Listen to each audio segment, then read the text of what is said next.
Today we will talk about inside the billionaire lifestyle of Carlos Slim Helu. Imagine if the grocery store, the cell phone provider, and the biggest national construction outfit were all owned by the same company. You could buy just about anything and never have to enrich any competitors. That's essentially the situation in Mexico, where one of the world's richest people, Carlos Slim Helu, resides. How he amassed his wealth $83.3 billion as of July 2022, according to Forbes, is a study in both business acumen and political connections. Early life. Carlos Slim was born January 28, 1940, in Mexico City, Mexico. His parents, Julian Slim Haddad and Linda Helu Atta, were both Maronite Catholics of Lebanese descent. Carlos' father, born Khalil Salim Haddad Aglamas, was sent to Mexico in 1902 to avoid being drafted into the Ottoman army. After arriving in Mexico, Carlos's father changed his name to Julian Slim Haddad. The family was part of a small but commercially prosperous community of Lebanese Christians who poured into Mexico in the late 1800s and early 1900s. In a community devoted to commerce, Julian Slim was a natural, opening a dry goods store in 1911, which grew to offer more than $100,000 worth of merchandise just 10 years later. With proceeds from the store, he would go on to buy prime real estate in Mexico City for a pittance during the 1910 to 1917 Mexican Revolution. His savvy investments in real estate, along with his continued success as both a retailer and a wholesaler, made Julian a rich man, with a net worth of more than 1 million pesos. From a young age, Carlos took an interest in his father's business. And his father happily obliged with business lessons about management, reading financial statements and keeping accurate financial records. In 1953, when Carlos was only 13 years old, his father died. After his father's death, the young man continued to work for his late father's company, which would ultimately be passed on to him. When Slim graduated high school, he went on to the National Autonomous University of Mexico, where he studied civil engineering while teaching algebra and linear programming. While studying civil engineering, Slim also took an interest in economics, taking a series of courses on the subject in Chile after he graduated in 1961.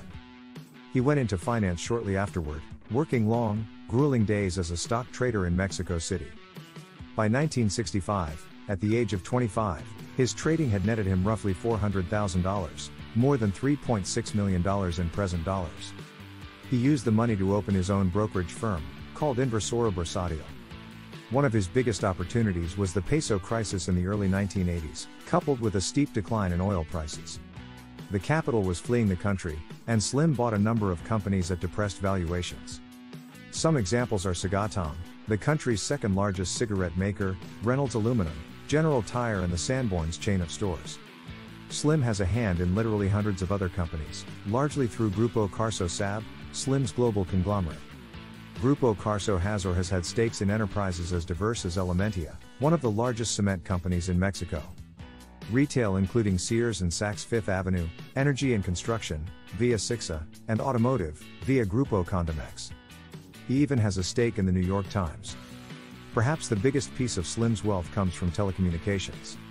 Slim is the owner of America Móvil, formerly Telefonos de Mexico, or Telmex. Telmex was the old telephone monopoly in the country, akin to America's AT&T Incorporated, T. In the 1990s, the government privatized the company, and Slim was one of the initial investors, via Grupo Carso. The other members of the consortium were France Telecom and Southwestern Bell Corporation.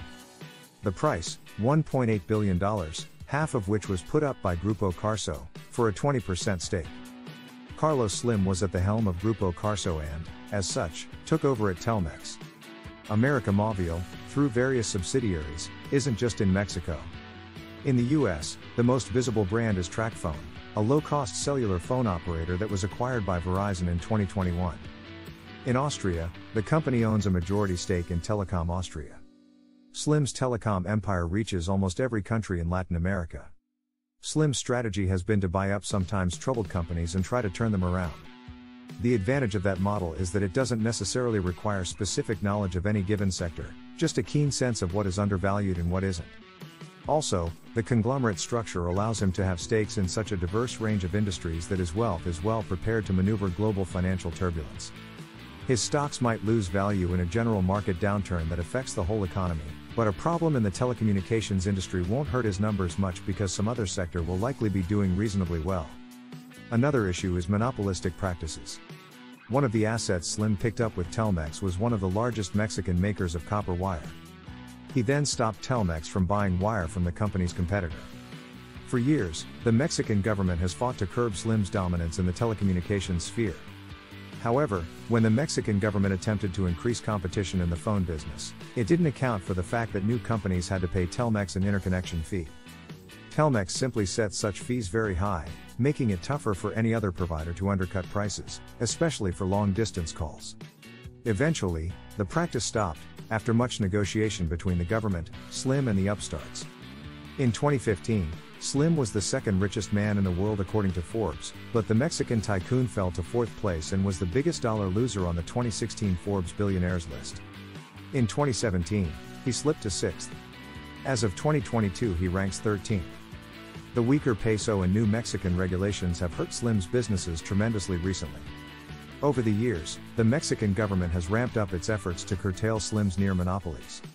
In 2014, Mexican President Enrique Peña Nieto signed a law aimed at increasing competition in the telecommunications arena. Slim also purchased 2 commercial buildings in the United States in 2015, including the PepsiCo Incorporated, PEP, America's Beverages headquarters just north of New York City, and the Marquette Building in Detroit. Grupo Carso's main complex headquarters in Mexico City, named Plaza Carso, includes the Museo Somaya, Museo Jumex. The Plaza Carso shopping center, 3 residential towers and 3 commercial office buildings completed at an estimated cost of $1.4 billion. While some have made this comparison, Slim's fortune is more like that of the old Rockefeller family than that of Bill Gates. Instead of building an empire on a few great innovations in a particular field, he did so through acquisitions and building a nearly unassailable market share. What do you think of our video? Let me know in the comments section below. Before you go, please hit the like button and subscribe to my channel. Thanks for watching.